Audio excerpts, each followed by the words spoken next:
Welcome to the Caring Framework. Welcome back to the Caring Framework tutorial series. Today we're diving into the relationship dimension, which is all about building psychological safety and trust through the way we communicate. I'm going to walk you through 3 demos. First, addressing a dismissive coworker via email. Second, preparing for a difficult conversation about academic integrity. Third, transforming a meeting agenda using the relationship layer. Just a quick note, I'm going to move through these at a good pace. If you want to pause and read the full AI outputs, totally do that. Let's get into it. So the prompt I give Gemini is draft an email addressing dismissive behavior by a team member in meetings, eye-rolling, interrupting. Without caring, here's what generic AI gives us. Opening, I am writing to address some behavioral observations from recent team meetings, specifically concerning professional communication and engagement. Then, I've noticed a pattern where at times certain reactions, such as interrupting colleagues, sighing, or expressions like eye rolling, can be perceived as dismissive of others' contributions. Notice the tone, it's very formal, very HR, sounds like documentation that's going in a file. Even with all that softening language, this still feels like a reprimand. There's accountability, but zero psychological safety. So then I'm going to use the same scenario, but this time the AI has the full high stakes communication relationship instructions. If you want more details about using these instructions, head over to Substack, check out the blog post or podcast episode. I'll put the link in the description. But yeah, the prompt I use is the same as before. Draft an email addressing dismissive behavior by a team member in meetings, eye rolling and interrupting. The AI stops and asks clarifying questions about the relationship, their emotional state, and your goal. So after I answer, explaining this is a high performing employee who's been micromanaged in the past. They've been stressed, and my goal is both accountability and maintaining trust. The AI explains its approach. Then it gives me the email right away. It affirms their value. You've been doing excellent work on the new client account. Then it states the goal with collaborative language. I wanted to reach out because my goal is to figure out how to best support you and the team together. So we're signaling this isn't coming from a place of judgment. Before naming the behavior, we express curiosity, not criticism. We validate their stress. Are you feeling overwhelmed, frustrated, or burned out? I can see the situation has been genuinely tight. I recognize that pressure. This opens a door for them to be honest without immediately shutting down. Once that safety is established, then we clearly define the boundary because psychological safety doesn't mean lowering standards. I've noticed nonverbal behaviors like eye rolling and occasional interrupting. We name the behaviors, no ambiguity. When teammates interrupt or signal dismissiveness, some team members are now avoiding speaking up entirely. We explain why this matters to the team, not just feelings, but actual performance impact.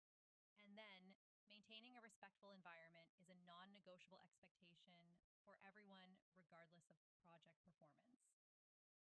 This is the accountability piece. Finally, we close with collaboration.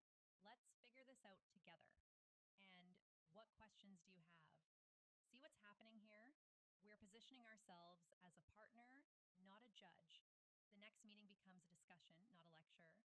The entire email is designed to make the employee feel safe enough to engage honestly, turning what could have been a defensive confrontation into actual problem solving. Okay, so demo 2. This time, we're not drafting an email. We're preparing for an in-person conversation. This is for grade 11 student. Their work's usually solid, but their latest essay doesn't sound like them. You suspect they used AI. They've been overwhelmed lately, and you need to address academic integrity without completely shutting them down. Quick side note here, I strongly advise against using AI detection software. Research from Common Sense Media shows these tools incorrectly flag students from marginalized communities at much higher rates. So if you suspect something, have the conversation instead of relying on those programs. But this is where the high stakes tool in coaching mode can actually help. So I went ahead, put in the instructions, answered option B this time. I think I forgot to mention I answered option A in the first demo and used the prompt. How should I approach a conversation with a student about suspected AI use in their essay? The AI asks questions about the relationship and your goal. After I explain, they're going to be terrified. I need psychological safety with accountability. The AI coaches me on how to structure the conversation. Like the previous example, it starts with affirmation. Before we talk about the essay, I want to say you've been one of my most engaged students this semester. I value having you in class. So, right away, we're separating the person from the problem. Then we frame it as curiosity, not accusation.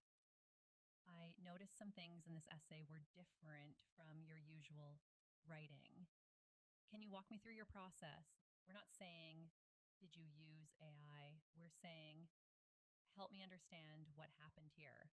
That's collaborative language. Then comes the accountability piece. So you point to a specific paragraph.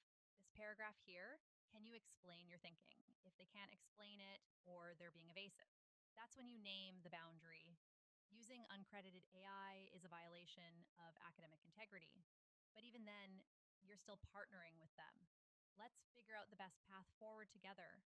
You're creating enough psychological safety that they might actually tell you the truth, but you're not avoiding the issue or lowering standards.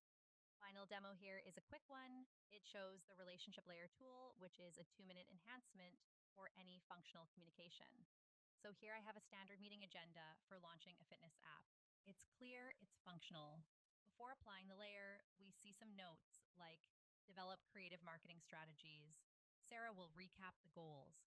Sarah assigns ownership and deadlines. Notice the language. Develop, Sarah assigns, the team agrees. It focuses on top-down language.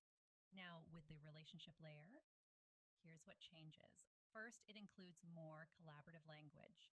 Before it said develop strategies, now it says collaborate on strategies. It acknowledges difficulty by adding something like, we recognize this is a tight time frame. Let's keep our focus high. It frames the meeting as a dialogue with things like, what are your initial thoughts and how can we hit them together? We will explore all ideas, even half-formed ones, are welcome. Then it addresses safety and accountability. I'd love to hear if anyone sees a different path. We need to be honest about risks. And it ends with openness. Before it said, Sarah summarizes key takeaways. Now it says, what questions come up and how can I best support you? Same agenda, same content, completely different tone. The first feels like Sarah's running the meeting and assigning tasks. The second feels like Sarah's facilitating a team where everyone's voice matters. And this takes maybe 2 minutes to apply. But these small changes, when backed by authentic action, can transform your work culture over time. So some things we saw in these demos. First, psychological safety does not mean avoiding accountability. Research actually shows that safety without accountability leads to performance drops. You need both. Second, we've got 2 tools with different uses. The high stakes tool is for difficult conversations and strained relationships. It has option A, where the AI drafts for you, and option B, where the AI coaches you to draft it yourself. Then there's the relationship layer, which is for quick trust building on functional communication. Third, affirmation before accountability. Separate the person from the problem, build safety first, then address the issue. This creates openness instead of defensiveness. And if you want more on this, go back to week 3 on affirmation. We talk about this in depth. And fourth, team event versus evaluation. Team framing is collaborative. Evaluative framing can feel like an attack. When you build psychological safety, when you use empathetic language, when you frame conversations as team problem solving instead of evaluation, you're creating the conditions for real connection. That's what AI can't do. But you can. week 4 instructions are linked below. Thanks for watching, and we'll see you next week.